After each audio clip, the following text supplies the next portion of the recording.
Hello friends, ప్రపంచవ్యాప్తంగా ఎంతో ఆసక్తిగా ఎదురుచూస్తున్న Avatar fire and ash Avatar 3 థియేటర్లలోకి వచ్చేసింది.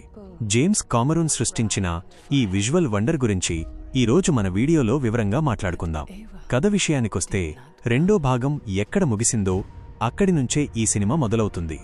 జేక్ సల్లీ మరియు నేత్రి తమ పెద్ద కుమారుడు నెటయం మరణం తర్వాత తీవ్రమైన బాధలో ఉంటారు. అయితే శత్రువుల నుంచి తమ కుటుంబాన్ని రక్షించుకోవడానికి వారు మెట్కైనా తెగను విడిచిపెట్టి ప్రయాణం సాగిస్తారు. ఈ క్రమంలోనే మనకు పండోరాలోని మరో కొత్త ప్రపంచం పరిచయం అవుతుంది.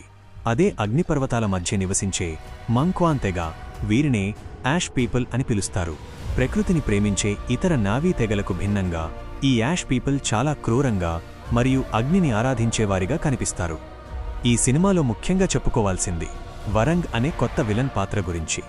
ఈమె అగ్ని తెగకు నాయకురాలు మరియు మానవులకు ఆర్డీఏ సహకరిస్తూ జేక్ సల్లీ ఫ్యామిలీకి పెద్ద సవాలుగా మారుతుంది. మరోవైపు కల్నల్ క్వారిచ్ తన పగను తీర్చుకోవడానికి ఈ కొత్త తెగతో చేతులు కలపడం కథలో కీలక మలుపు.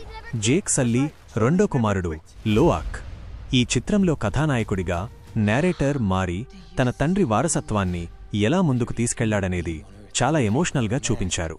అలాగే కిరీకి పండోరా గ్రహంతో ఉన్న ఆధ్యాత్మిక సంబంధం మరియు స్పైడర్ తన తండ్రి క్వారిచ్ పట్ల చూపే సంఘర్షణ ప్రేక్షకులను కట్టిపడేస్తాయి. సాంకేతికంగా ఈ సినిమా మరో మెట్టు ఎక్కిందని చెప్పాలి.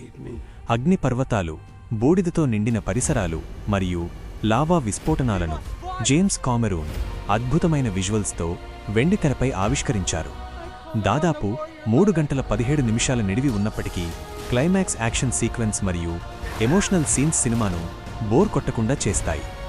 మీరు గనుక ఒక అద్భుతమైన విజువల్ ఎక్స్పీరియన్స్ని కోరుకుంటే ఈ అవతార్ ఫైర్ అండ్ యాష్ ఖచ్చితంగా చూడాల్సిందే.